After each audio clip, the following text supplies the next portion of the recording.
subscribe to the channel, and hit the bell. Welcome to What Did the Code Say? I'm Dragon Megalodon, and today we're prying open the Hacker's Math Toolkit. We're going to tear down those hidden math bugs that are quietly destroying your algorithms from the inside out. So why exactly is your math logic exploding?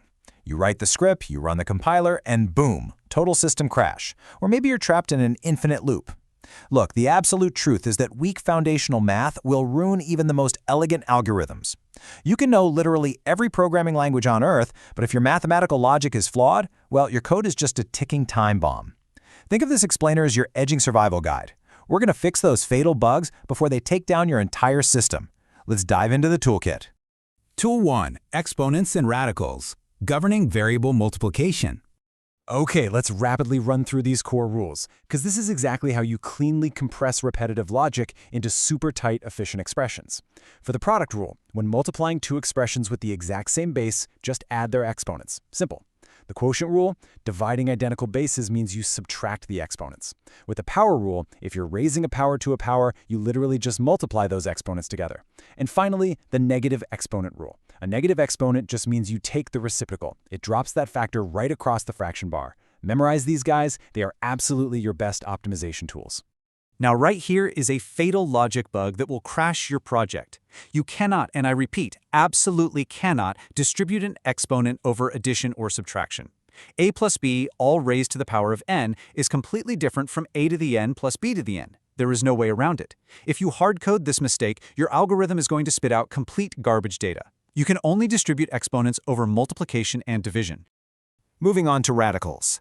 Fractional exponents are really just roots in disguise. X to the power of 1 over n is the exact same thing as the nth root of x.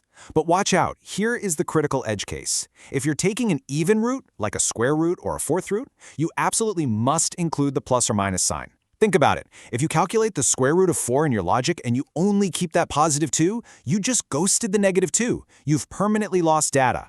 Odd roots, though, you're clear. They don't require the plus or minus. Tool 2, factoring and rational expressions, simplifying massive code logic. So these are your ultimate refactoring methods. Always start by pulling out the greatest common factor, the GCF. Doing that simplifies everything instantly. Now, if you're staring down a bloated 4-term expression, hit it with factoring by grouping. For the special cases, keep an eye out for the difference of squares. A squared minus b squared breaks down perfectly to a plus b times a minus b.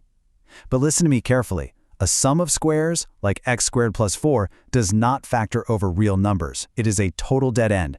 Do not try to force it, or you're going to break your logic entirely.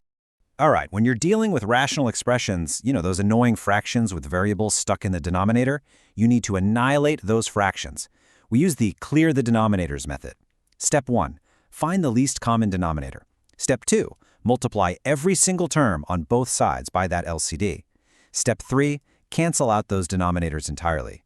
And just like that, you have a perfectly clean, flat equation ready to be solved. No more messy fractions cluttering up your script. Tool 3, solving complex equations, finding the unknowns. Now, when factoring totally fails you, and trust me, sometimes it will, you need a foolproof weapon. Enter the quadratic formula. This is your ultimate fallback for standard quadratic equations. Negative b plus or minus the square root of b squared minus 4ac all over 2a. And hey, that plus or minus right in the center, that's the absolute key. It guarantees you cleanly capture both potential pathways of your variable. But fair warning, you need to beware of the mathematical false positive. We call this the extraneous solution. You can do the math perfectly, right? The equation spits out an answer, like x equals 16. But when you plug it back into your original system, it suddenly forces a denominator to hit 0, or it fails a radical check. It's literally a ghost in the machine. You always have to verify your outputs. So, here's the exact step-by-step algorithm for safely solving equations with radicals. Step 1, isolate that radical or fractional exponent on one side. Step 2, square both sides, or take the reciprocal power to strip the root right off. Step 3, solve the resulting equation. And then, Step 4, which is absolutely critical, test for those extraneous solutions. Honestly, if you skip Step 4, you are essentially pushing untested code straight to production. And we all know how that ends. Tool 4, Inequalities and Interval Notation, setting logic boundaries.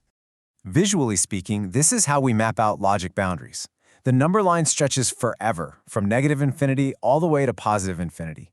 If your program is built to only accept inputs between -2 and 5, well, this highlighted segment is your active domain. Literally everything outside of this specific block is an invalid input, and it needs to be caught immediately by your error handling. When you're documenting these boundaries, syntax is everything. Interval notation uses very specific brackets. Hard brackets mean or equal to, meaning you are completely including that exact key value in your logic.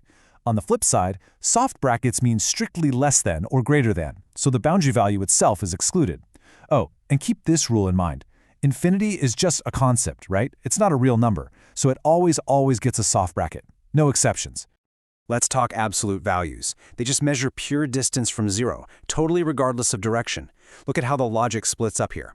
If the absolute value is strictly less than 5, x lives right in the safe zone, sandwiched between -5 and +5. It's staying close to 0. But if the absolute value is greater than 5, x is forced to live on the outside, far away from 0. That simple flip between a greater than or less than sign completely rewrites your entire logic pathway. We're ending on one of the most dangerous bugs out there, one that has ruined countless scripts. For the most part, you solve linear inequalities exactly like standard equations. You add, you subtract, you distribute. It feels normal. But here is the fatal bug. If you ever multiply or divide both sides by a negative number, you must reverse the inequality sign. A less than instantly becomes a greater than. If you forget to flip that sign, your logic boundaries are entirely inverted and your code is totally busted. Foundational math dictates whether your algorithms survive execution or just crash and burn. Master these rules of exponents, factoring, and boundaries to write truly bulletproof logic. If you want to understand what the code says before it explodes, hit subscribe. Don't forget to like. This tells YouTube that technical content is still alive. Share this explainer with a beginner coder who desperately needs help debugging their math. And you, what did the code say in your project today?